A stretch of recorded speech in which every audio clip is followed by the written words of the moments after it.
Hi everybody.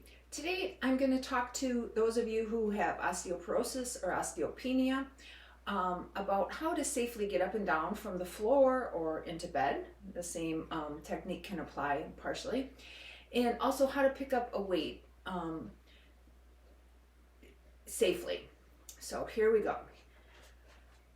So if you're getting onto the floor, you're going to stand and take your strongest leg, whichever one that may be, and step forward, just a big stride, kind of a little bit of a lunge position or a stride position, and then bend one knee and lower, and then you'll come to the other knee.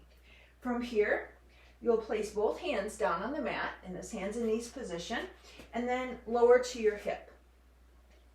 From here, so spine stays straight the whole time, right? We don't want any twisting. From here, you're going to glide one arm behind you, or I'm sorry, one arm underneath you, and you'll come to your side, and then you'll roll right onto your back. So again, that spine stays nice and stable. Now, I'm going to get up. I'm going to roll to my side. I can place my arm underneath my head. Usually helps me if I lengthen my top leg, and I'm going to push with my top arm and get up from the floor. Now I can use that same technique if I were to sit on my bed. Right as I get into bed, I'm going to swing both legs up together and then lower in the same position. The sideline position, protecting my head with my arm, or perhaps my head is on my pillow, and then keeping my spine nice and stable, I'll just shift around to my spot, to my back. Alrighty.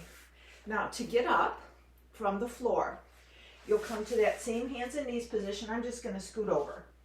From that sideline position, you're going to push yourself up like we already talked about. Then you'll come to this hands and knees position. From this hands and knees position, you'll come up to stand on your knees. We're going to just reverse the process that we used to get down.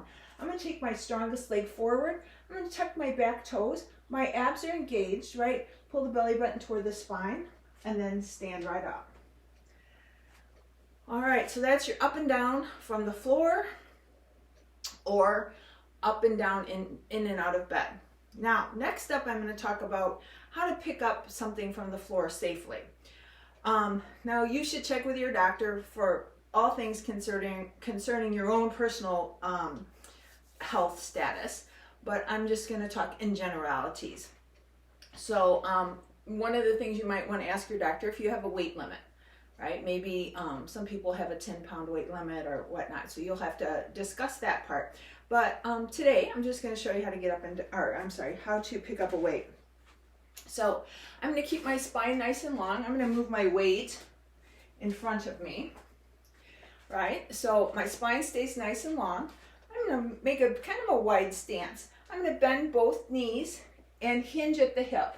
So this hip hinge is right where that little crease is at the top of my thigh. My spine stays long. Now, I don't want to bend forward like this. That puts quite a bit of strain. But I am going to bend my knees, bend at this hip, and I'm going to squat down, pick up the weight, bring it close to my chest, rise on up. The same would, process in reverse is how you set things down. So I'm going to hinge, so knees bend, hip hinge, spine stays long. I set the item down and I stand back up. All right, that is the process.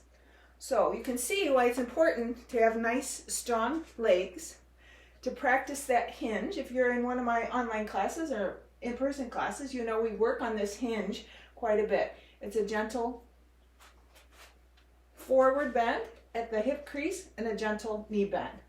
The hip hinge is a little bit bigger than the knee bend. Alrighty, I'll see you in class.